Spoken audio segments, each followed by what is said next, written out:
In a small town in France, a crowd is slowly walking out of the cemetery. It turns out all these people used to be dead until now.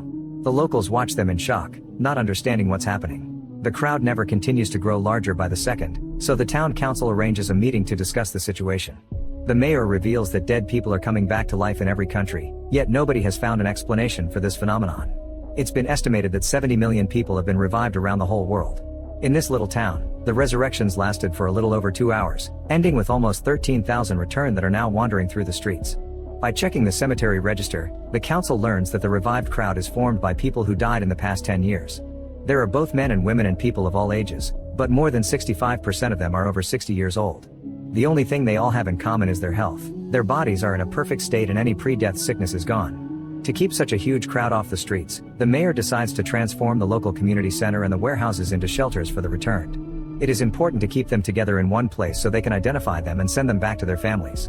Since they are in perfect health, they're normal citizens again with all the corresponding rights. The council theorizes this whole process will take from 3 to 6 months to finish. The police and the army immediately begin getting the facilities ready for all the returned, who will arranged by gender and age. They must follow the UN's guidelines, which are very similar to refugee assistance. One of the revived is quickly recognized as the mayor's wife Martha. However, when someone tries taking her to the mayor, he refuses to see her and sends her home. Soldiers gather all the returned in buses to take them to the facilities. They must constantly stop them from wandering away and get them back in line. Council member Isham and his wife Veronique soon come to a shelter looking for their 6-year-old son Sylvain, who died a few years ago. They notice that the returned are being tested and interviewed, yet they don't share any kind of emotion.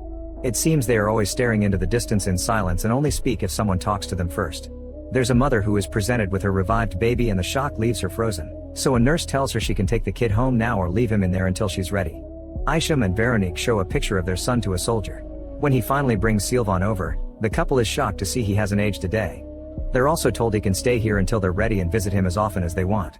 Later at the mayor's house, he finally reunites with his wife. Martha welcomes him home and comments on little things like him being late or looking tired. She even touches his face, acting as if she never left. Meanwhile, Rachel keeps avoiding the facilities and is creeped out by the return she sees on the streets. At home, she keeps wondering how to deal with this situation. Her husband Mathieu died in a car crash 2 years ago, however she's already grieved him and moved on. Bringing him into her life again could possibly feel like she was regressing. At the shelter dorms, Mathieu won't go to sleep and the nurses have to remind him to do so.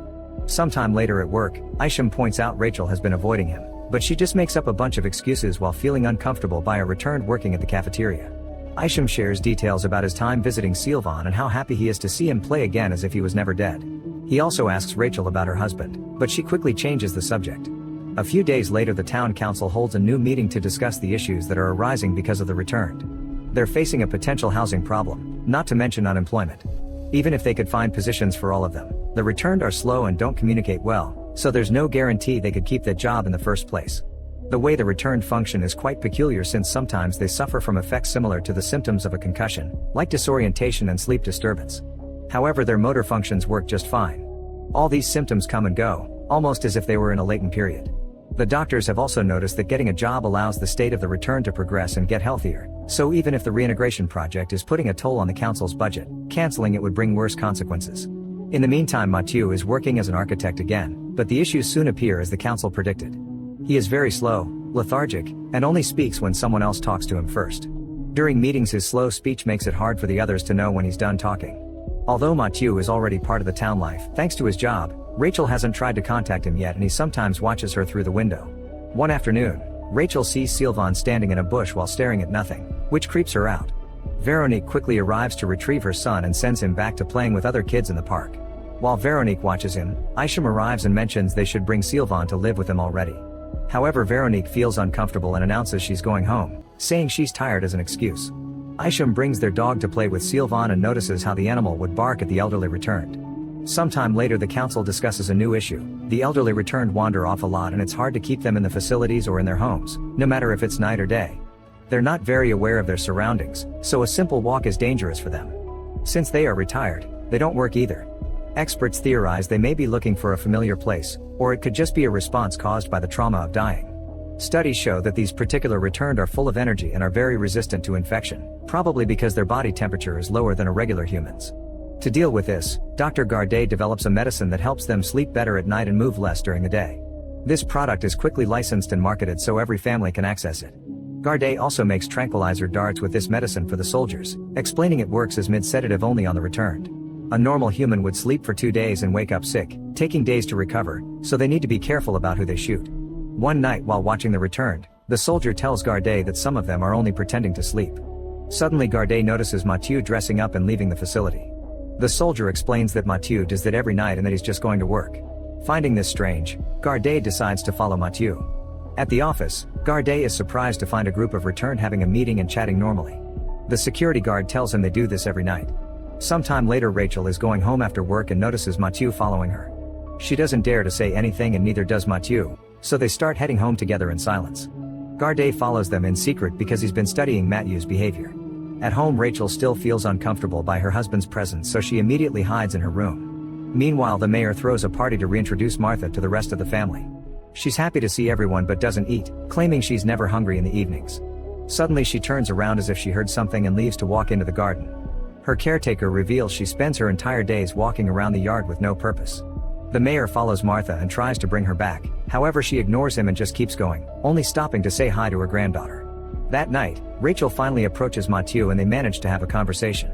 Eventually she gathers enough bravery to kiss him and they end up getting dirty in the living room, unaware that Garday is watching them through the window. During the next meeting, the council discusses the return's low body temperature, which is causing them to appear as creepy white figures on thermal cameras. Since they're desperate to learn more about the mysterious meetings, they decide to attach a bunch of thermal cameras to balloons to follow the return's night activity. When the first report arrives, they discover that the returned cover an average of 9 miles a day regardless of age or gender. The older people are slow, but they don't stop until they're done. The cameras also confirm that night meetings are happening all over town, but it's too early to recognize any patterns. While this is being explained, the mayor notices Rachel leave the room. As days pass, the elderly returned continue to wander off a lot. Rachel is feeling very comfortable with Mathieu and is even happy to have him in her life again. She thinks she should stop going to the council meetings because the way they talk about the returned bothers her. Now that summer is here, Mathieu hates the heat and is always eager to go swimming. Meanwhile Veronique is watching her son play outside, not looking happy about having the boy live with them again. Suddenly an old returned appears and makes Sylvain's game move too fast, so Isham rushes to stop him. When he looks at his wife, she's hurrying back inside. One night, Rachel hears a noise and leaves the bed to investigate. She finds Garday outside claiming he only wants to help her cope with the situation and that he knows how she feels. He wonders if she knows that Mathieu sneaks out every night to go to the office, but Rachel says her husband only has trouble falling asleep and he's fine. After kicking Garday out, Rachel returns to her room and finds Mathieu awake. He asks if she was talking to someone, but she says she wasn't. Sometime later at work, Mathieu's boss notices that his report makes no sense and tries to explain what's wrong, but Mathieu doesn't understand him. This causes him to get demoted to the factory area where all the returned work. During the next council meeting, the doctors bring a big update. It turns out the returned semi-normal behavior isn't natural, they've just been imitating what normal humans do and doing things they remember from their previous life.